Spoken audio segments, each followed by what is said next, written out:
Yang di-Pertua Speaker, negara ini dilahirkan atas kesepahaman dan kemurnian hati kepimpinan wilayah Sarawak dan Sabah dan Singapura ketika itu. Asas pertubuhan kita adalah Perjanjian Malaysia MA 63. Namun perjanjian ini telah dirobek, dinodai dan dimungkiri oleh pemimpin Melaya sebelum ini. Sudah sampai masanya MA 63 ini ditunaikan dan jangan ada pihak yang terus lantang untuk menidakkan hak Sabah dan Sarawak. Asas penubuhan Malaysia ini adalah bersekutu bertambah mutu, bukannya bersekutu dan semua kamu sapu.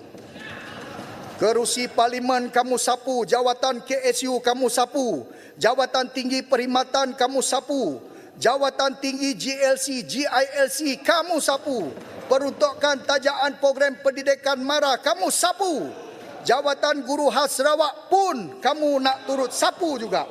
Semua benda kamu nak sapu, di mana keseksamaan, keadilan dan prinsip equal rights yang kita sama-sama persetujui semasa pembentukan Malaysia. Saya ingin tegaskan, Akta Malaysia, the Malaysia Act 1963 merupakan akta parlimen di United Kingdom. Ini bukan agreement yang main-main. Ia diluluskan pada 31 Julai 1963 dan berkuat kuasa pada 16 September 1963. Ini merupakan peruntukan bagi Persekutuan Borneo Utara, Sarawak dan Singapura dan negeri-negeri sedia ada dalam Persekutuan Tanah Melayu untuk bergabung untuk menubuhkan Persekutuan Malaysia ini. Jadi saya minta jangan ada mana-mana profesor daripada Melaya yang buta sejarah yang cuba merobek dan menidakkan hak kami daripada wilayah Sabah dan Sarawak. Pemimpin Melaya sebelum ini terbukti tidak jujur, tidak menghormati perjanjian MA63. Poin 14 MA63, sektor kesihatan dan pendidikan harus dikembalikan kepada Sarawak. Poin 15, perlindungan perlembagaan ataupun constitutional safeguard, tiada pindaan atau penarik balikan mana-mana perlindungan khas yang diberi kepada Sarawak tanpa persetujuan Kerajaan Sarawak. Itu pun, that's also Malaya leaders before this bulldoze it in Parliament to deny the right of Sarawak and Sabahan dengan izin. Sebab itu, hak kerusi 35% kerusi Dewan Rakyat harus ditunaikan oleh Kerajaan Madani ini supaya menjadi semak dan imbang lantas melindungi perlembagaan daripada diubah untuk terus merobek hak Sarawak dan Sabah. Dalam poin 16, perwakilan di Parlimen ini harus mengambil kira bukan sahaja populasi Sarawak tetapi juga saiz dan potensinya dalam apa jua keadaan. Tidak boleh kurang daripada Sabah dan Singapura ketika itu.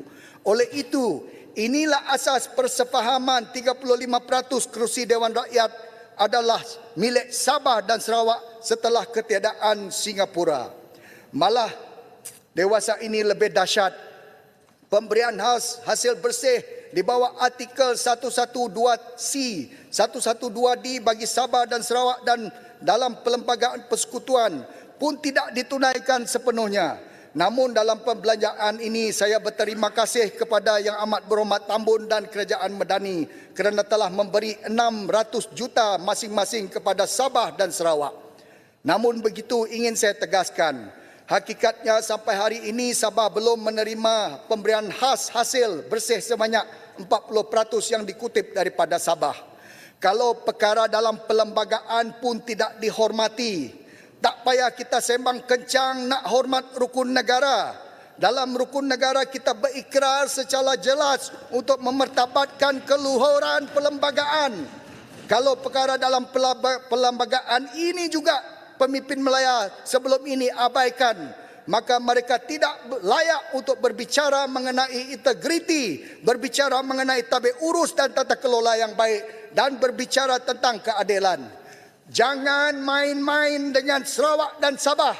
Kita akan bangkit kalau perkara ini tidak ditunaikan. Oleh dengan itu, kesilapan dan ketelanjuran pemimpin lalu tidak harus dipertahankan dan diulangi oleh Kerajaan Madani ini. Saya percaya kerajaan Madani mempunyai empati, mempunyai simpati dan hormati hak Sabah dan Sarawak. Saya percaya kerajaan Madani ini berhemah, berintegriti dan hormat hak orang lain.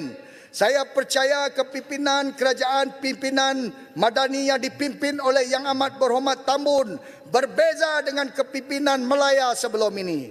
Maka dengan itu, saya merayu supaya hasrat MA63 ini dilaksanakan sepenuhnya demi kemajuan Sarawak dan Sabah. Kalau Sarawak dan Sabah maju, Malaysia semestinya memaju dan akan membantu negeri-negeri yang lain.